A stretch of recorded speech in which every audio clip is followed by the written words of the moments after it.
Je vous le disais dans le titre, cette immersion dans un centre de loisirs à la rencontre des artistes qui ont marqué le genre musical folklorique guinéen. Il s'agit de la musique populaire du Fouta, musique pastorale ou encore le Poda, Petit Yero, Pathé Moloko, Abdoulaye Keïta, Binta Lalisso ont illuminé l'œuvre en partant des cérémonies traditionnelles aux albums bien conçus. Ils font partie des célébrités de leur monde. Vous les entendrez dans ce reportage de grand format de la rédaction signé Makiso Abdoulaye. De 1998 aux années 2003, les artistes de la musique pastorale du Fouta qui ont marqué leurs empreintes sur les ondes des médias d'État étaient entre autres des voix d'une pure mélodie. L'on peut se souvenir de Petit Yero, l'enfant de Bantignel, avec son très célèbre morceau Maulana. L'artiste nous en parle. La cassette est sortie vers la fin de l'année 1997. Et aujourd'hui, je peux dire que nous avons 20 ans de carrière, même s'il y a une nouvelle génération qui monte. Mais nous avons une compréhension mutuelle avec les jeunes. Vers la fin des années 2000 à 2002, cette génération a aussi connu une ascension de quelqu'un comme Pathé Moloko, un artiste qui a fait de la musique pastorale un exercice familial puisque sa femme est aussi artiste. Il donne sa lecture de l'évolution de la musique traditionnelle du Fouta. Je connais Binta Lali, depuis jeune, je connais Binta Lali. Mais quand même, je peux dire, depuis je le connais, il n'y a pas de problème. Le temps passe avec des vagues de générations. Les mélomanes guinéens découvrent une autre voix de la musique folklorique. Il s'agit d'Abdoulaye Keïta. C'est une dame qui est en train de battre pour que les artistes guinéens donnent le main d'abord, avant tout. Parce que partout là, elle part, ils nous appellent, elle nous appelle. Ah, mes enfants, venez m'aider, venez m'aider. C'est pour qu'on donne la main. Sinon, elle peut faire son prestation. Nous voici sur scène, après avoir eu l'honneur d'être présentés au public venu assister à une prestation d'une autre voix de la musique pastorale. Binta Lalisso est très heureuse de nous voir poser nos caméras à son lieu de spectacle.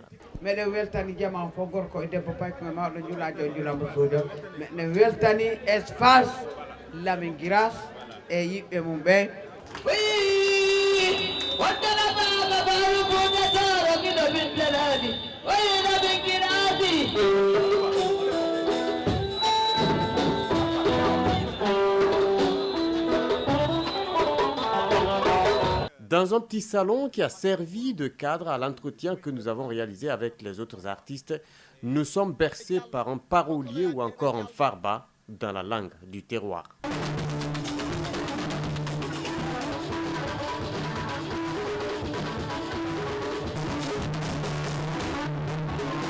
Au terme de cet entretien, nous nous sommes intéressés à l'administrateur du complexe Chez les Intimes, connu sous le nom d'Alpha VIP. Un jeune qui s'investit dans la promotion de la musique populaire guinéenne, mais aussi dans le monde du showbiz. Moi, ici, tous les samedis, c'est elle qui va prester avec son groupe.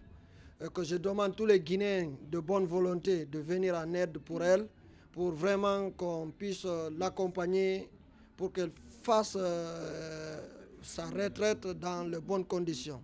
La jeune génération actuelle de la musique pastorale du Fouta est celle qui assure un héritage de plusieurs artistes qui soit ont répondu à l'appel de Dieu ou qui ont tout simplement mis fin à leur carrière de musique.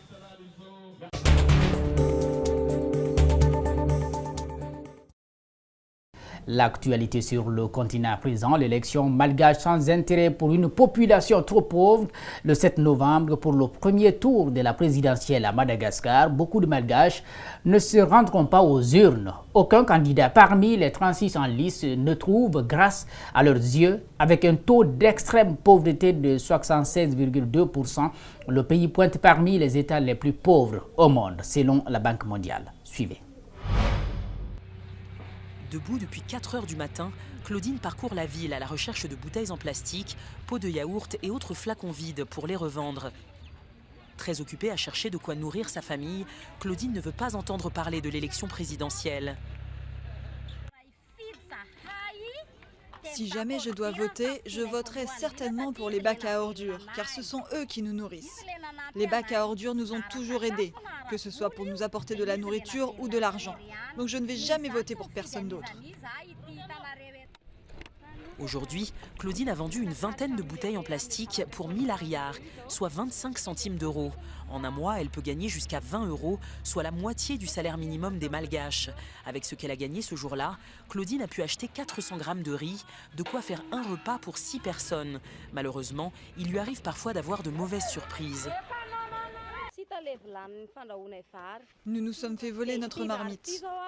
Pourtant, nous avons déjà acheté le riz ce matin. Nous allons donc cuire ça demain. Ce soir, nous allons hélas dormir sans manger.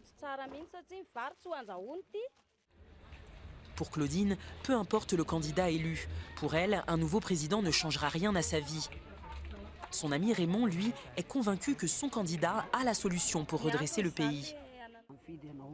Il faut que tu ailles voter le 7 novembre, car si tu ne votes pas, le risque c'est que le candidat de ton choix ne soit pas élu. Je vais voter pour un candidat car je suis convaincu de son programme. Il va se préoccuper de nous les pauvres, en termes de santé, en termes de sécurité. Malgré l'optimisme de son ami, difficile de convaincre Claudine, elle qui se sent délaissée par les politiciens. Madagascar est le seul pays à s'être appauvri depuis son indépendance en 1960 sans avoir connu la guerre. 9 Malgaches sur 10 vivent avec moins de 3 $ par jour. Les enseignantes américaines s'engagent en politique. L'hiver dernier, des dizaines de milliers d'enseignants américains quittaient les salles de classe pour aller réclamer des meilleurs soins de santé et une augmentation des salaires. Pour faire entendre leur voix et protéger l'éducation publique, près de 1500 professionnels de l'éducation se présentent aux élections de novembre, souvent pour la première fois. Suivez.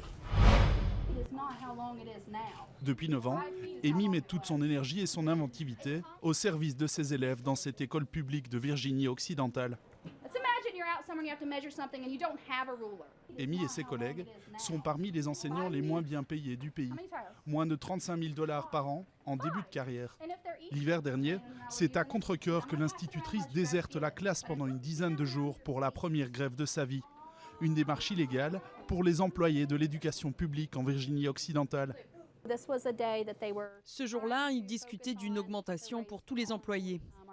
Nos cotisations avaient augmenté, mais les soins de santé couverts par l'assurance avaient diminué. Nous en avions assez et nous avons décidé de faire grève. Ce n'était pas pour une augmentation, ce n'était pas par rapport aux conditions de travail. Au départ, c'était à cause de l'assurance santé.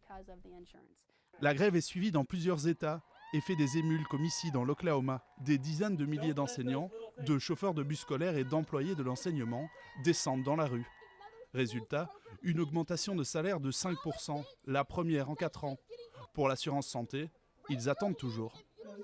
Un combat qui décide Amy à se présenter pour la première fois aux élections et briguer un siège au Sénat de Virginie occidentale. Comme elle, près de 1500 enseignants se lancent en politique cet automne.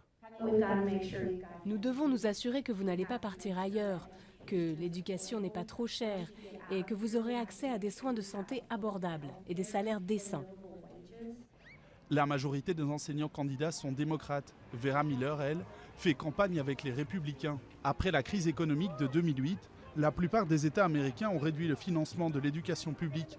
Vera espère changer ça en Virginie occidentale, même si cela signifie sans doute augmenter les impôts locaux. Je soutiens totalement l'éducation publique. C'est la base du rêve américain auquel je crois et je me battrai pour que chaque enfant ait droit à une éducation de qualité.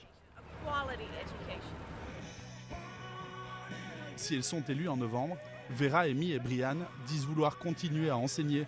Une double casquette pour, selon elles, garder le contact avec les élèves et les parents de Virginie occidentale.